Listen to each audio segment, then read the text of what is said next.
Sziasztok, SoundX vagyok, és először is szeretném megköszönni a sok pozitív visszajelzést a számológépes videón kapcsán.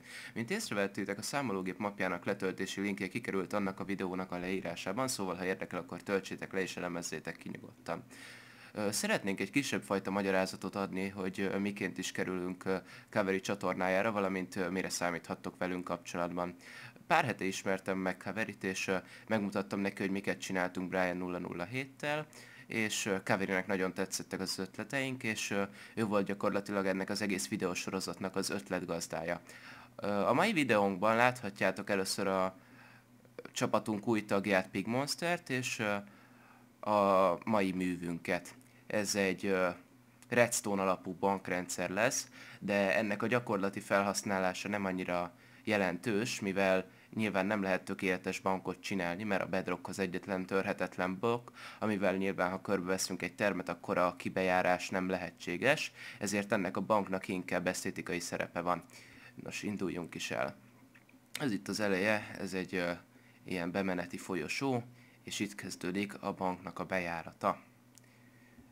Itt balra és jobbra ilyen pultokat láthattok, ez itt zárva van, jobbra árus, balra egy varázsló, és el is érkeztünk a fő ponthoz, ez pedig egy PIN kódos rendszer, ami úgy működik, hogy minden ügyfelünk kap egy 4 számjegyű PIN kódot, azt itt szépen bepötyögi, és balra elindulhat a széfek felé.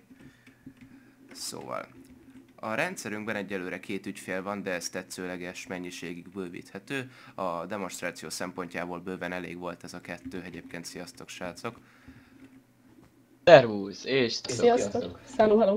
Na, rendszerünknek az első példánya a 9987-es kóddal rendelkezik. Ezt most, ha bepötyögöm, akkor elvileg ez az ajtó itt kinyílik. Igen, bemegyünk, és eljuthatunk egy safe rendszerhez.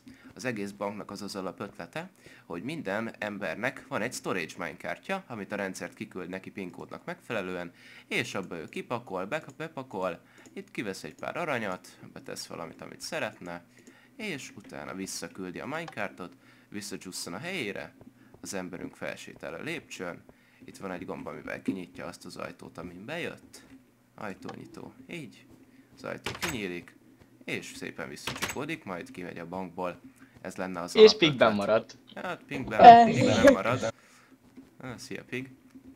Nyom meg a gombot, és ki tudsz jönni újra. Beállok önöm magam mellé. Ezt jól megmondtad. Hát nem. Szerintem a bank működését bemutattuk, lássuk a megoldását. Szóval először a kábelvezetést szeretném megmutatni. Megépítettem ide külön ezt a 3x3 blokkos kódpad rendszert, amit bent láthattatok. Ez egy billentyűzet numpadjának feleltethető meg, tehát ez a gomb az 1-es, 2-es, ugye 3-as, 4-es, 5-ös, 6-os, itt 7-es, 8-as és 9-es, 0-es nincsen. És úgy vezettük le itt a jeleket, hogy a hátuljára szépen meg az oldalára beraktunk torcsokat, és ezeket különböző irányba egyszerűen elvezettük. Ez a rendszer itt látható az éles bankban, az összes jel invertálva van, mivel a torcsok itt egyszer invertálnak, itt meg ugye vissza. Tehát ezeken a sorokon ugye akkor lesz, hogy ha a megfelelő gombokat megnyomjuk. És vertikálisan lefele úgy vezetünk redstone-t, hogy ide mondjuk raksz egy kábelt, és 2 blokkal lejjebb, nem 2 blokkal, 1 blokkal lejjebb, ez áramot ad rá, és a másik oldalára teszel egy redstone torcsot, ami ugye invertálódik a blokkon lévő redstone miatt. Itt egyen lejjebb, ez nem ad rá áramot, mert egyszer már invertálva lett, és ennek az oldalra teszel megint egy redstone torcsot, és így tovább szépen lefele lehet vinni a jelet. Ja, Word Edit, jó, kivágtad az egészet, de mindegy, a lényeg megmaradt. És nyilván, hogyha a tetején adsz egy jelet, akkor ez lefelé is hibátlanul leszállítódik, tessék. Átvált. Ezzel a rendszerrel le van víve mind a 9 bemenet így vertikálisan, mindjárt lejjebb megyek itt. Így néz ki az akna, amiben a rendszer van. Először is, amiket itt szintenként láthattok, ezek kódkártyák, amik eldöntik azt, hogy amiket éppen benyom a kedves felhasználó, gombok, azok megfelelnek-e valamelyik kódnak. ezt ez a rendszer ez úgy végzi el, hogy először is az összes olyan szám, ami nem része egy kódnak, az össze van kötve itt felül egy hídban. Ez attól kerül áram alá, hogyha itt mondjuk lejön egy bemenet, ez ennek a blokknak áramot ad, a torcs invertálódik, és ez a blokk nem kerül áram alá, tehát nincs benne jel. Ha viszont itt jel lenne, akkor ez pozitív jel invertálódik, áramot ad ennek a blokknak, a jel itt felkerül erre a hídra, és megy a reset jel. Maga az egész kódkártyának az elmélete arra épül, hogy az első pozitív bemenet be van kötve egy memóriába, ha megnyomja a felhasználó az első jó gombot, ez a memória átvált, és az inverter jel pozitív jelet küld ennek az AND gate-nek, ha az első számjegy jó. Itt megjön a második számjegy, és itt ez az AND gate, ez akkor fog átváltani, ha az első számjegy is jó volt, és a második számjegy beérkezik, és átváltja a második memóriát, az inverterbe bele van kötve egy harmadik, vagy most második AND gate-be, a második AND gate másik oldalába a harmadik jó számjegy van bekötve, és így tovább. A reset jel, ugye, ami itt felül egy hídon fel van húzva, az pedig itt lefelé ugye kétszer invertálódik, vertikális levezetés, ez a redstone áramot ad erre a blokkra, tehát hogyha itt valahol jel van ezen a hídon, akkor itt is pozitív lesz a jel, és nyilván értelemszerűen végig lereszeteli az összes memóriát a kódkártyán belül. Ha pedig a negyedik memória is átvált, ezt a rendszert később mondom el, akkor itt ez a bool tovább vezeti a jelet, és itt vertikálisan felvezetődik két kábel. Az egyik az magába az ajtóba köt be, azt hiszem ez a sáv, igen ez a sáv, és itt szépen belemegy az ajtó elektronikájába, ezt majd később. A másik az pedig a minecartot indítja el, az ez a sáv, ugye a második kódkártya szintjéről jövünk, tehát ez a kábel lesz, vertikálisan feljön a jel, egyszer invertálódik, itt átmegy ez alatt, és el is érkeztünk a Minecraft váltó rendszerhez, ami itt kétfelé vezet. Az első az itt visszafelé van, ez a Minecartok indítójele, ez egy jelrövidítő vagy monostabil, ezt megépítem a rendszer mellett, mivel így nem hiszem, hogy értitek, miről lenne szó.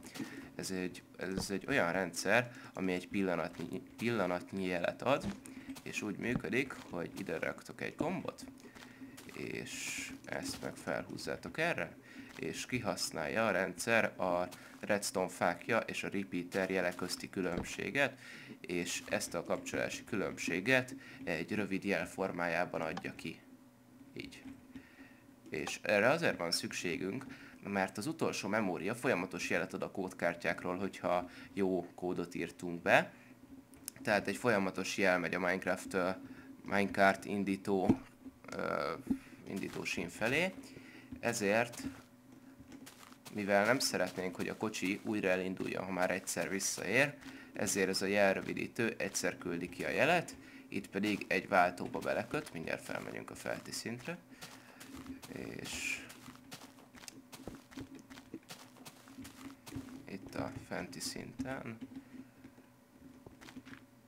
így néz ki a rendszerünk, egyelőre 4 ügyfélre van tervezve, de ez persze bármennyire bővíthető, és itt beérkezik az indítójel, ez alatt egy powered rail van, amit most nem láttok a kocsitól, de higgyétek el, hogy az van.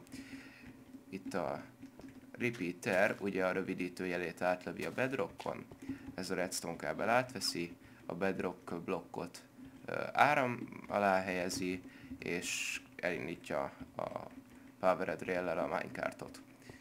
A minecart az itt így feljön, fel, és ez itt a fogadószoba. A visszagomb az ennek a másik oldalán van, innen nem látjátok, de áramot ad erre a sínre, ez elindul visszafelé, és amíg a felhasználó ki nem megy felül, addig a memória szerinti állásban maradnak a sínek, tehát az eredeti pályájára visszaáll a minecart.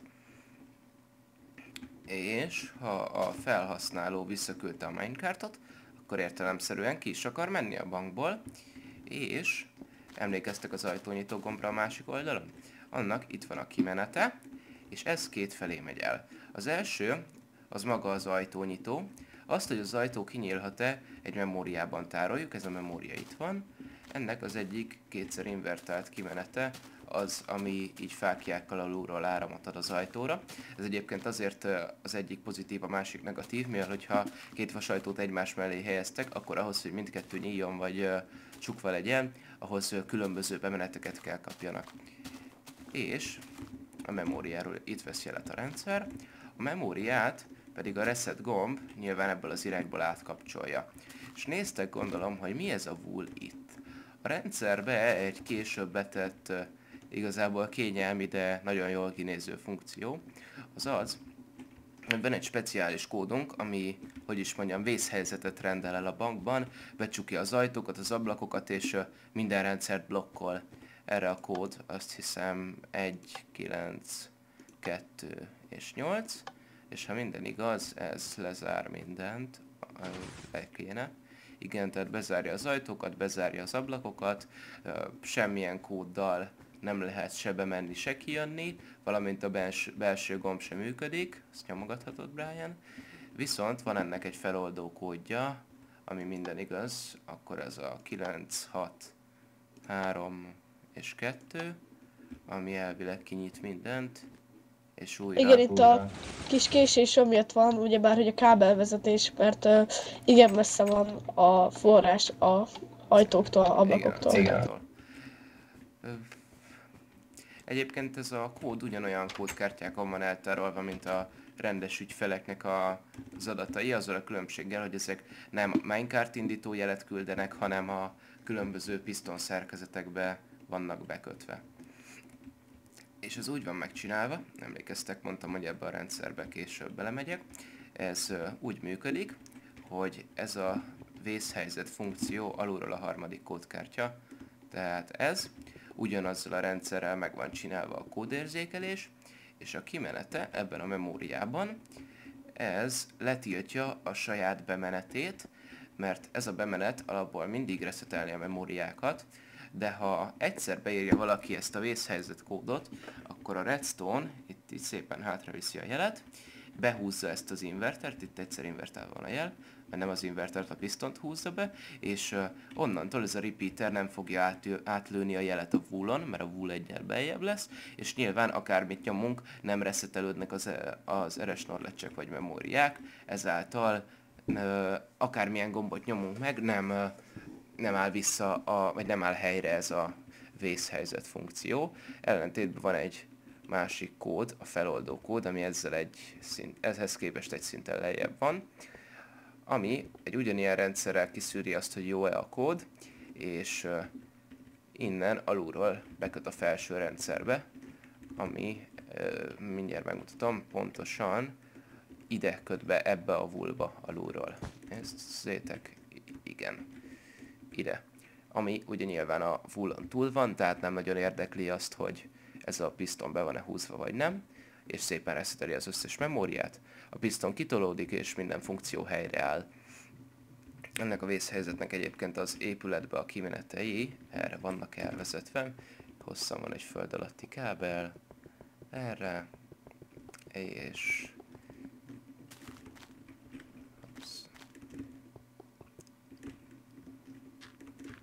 Igen, egy kicsit trükkösen lett megoldva Ja, a végén, mert több piszton és vezeték is egy helyen lett volna, és ez ugyebár nem lett volna túl előnyös. Picit menj lejjebb, légy szíves.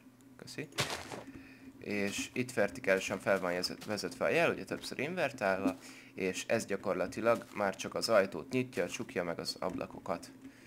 Most nem lenne túl célszerű visszafele menni. Ó, de jó, itt valaki hagyott egy szervizjáratot át. És... ja, ennyi. Itt becsukja az ajtókat. Ez egyébként egy speciális ajtó, ami pistonnal két blokkot tud egyszerre feltolni. Ezt mindjárt bemutatom.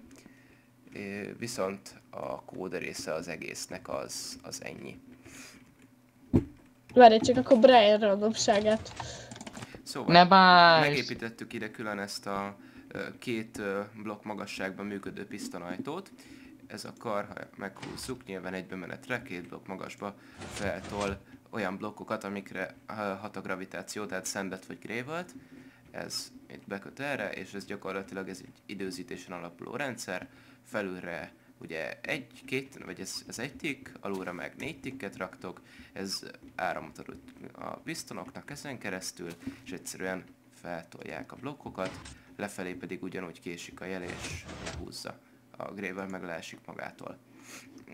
A felső alapból nem ad a blokkoknak jelet, tehát a pistonoknak, csak hogyha már feltolta az első piston a másodikat, akkor kapja meg a jelet, amikor már a megfelelő pozícióban van. Igen, tehát nyilván mellé csúszik a piston, mert amíg kapcsolat ki, amíg lent van a rendszer, mit csináltunk? Ja, rövid volt a jel.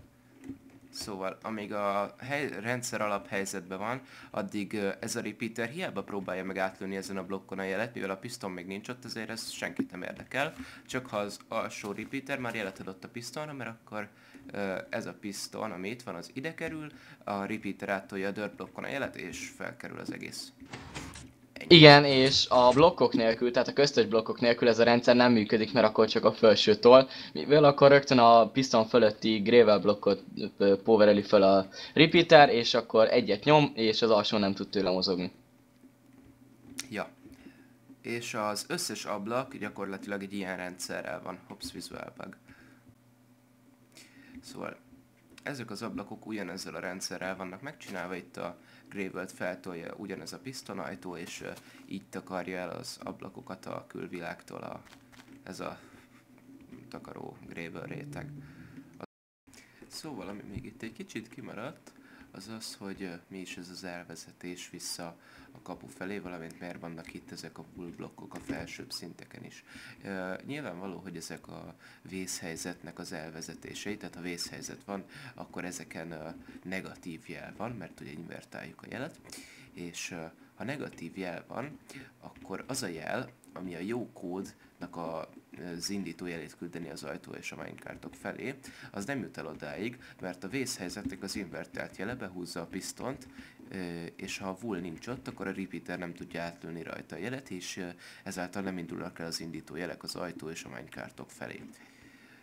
Ez a jel pedig vertikálisan van felvezetve a harmadik szinten, igen, az a harmadik szint, a vészhelyzetnek a kimenetéből erre. Valamint, ami még kimaradt, az az ajtó működtető mechanikájának a működése ezzel kapcsolatban. Ugyanezt a jelet itt áthozzuk, végig megyünk, és a vége ezen a kék vulon van behozva az ajtó mechanikájába, és ugyanígy van egy piston, ami alapesetben engedi átmenni az ajtónyitó jelet, viszont ha vészhelyzet van, akkor ezen nincs jel, a piston visszahúzza ezt a wool-t, a repeater nem tud átlőni rajta, nem veszi át a jelet, és nem kapcsolja át a memóriát, tehát az ajtó gombnyomással nem nyílik ki. Ennyi lenne az egész. Ez lenne mára, ha maradt kérdésetek, akkor posztoljatok egy kommentet alulra, a map letöltési linkjét a videó leírásában megtaláljátok, valószínűleg az ünnepekig ki fog jönni még egy videónk, úgyhogy iratkozzatok fel Kaveri csatornájára, kövessetek nyomon minket Twitteren, Facebookon, ahol szeretnétek, a Kreatív Gamerek klubját is látogassátok, ha gondoljátok, és ennyi lenne mára, köszönöm a figyelmet, és sziasztok!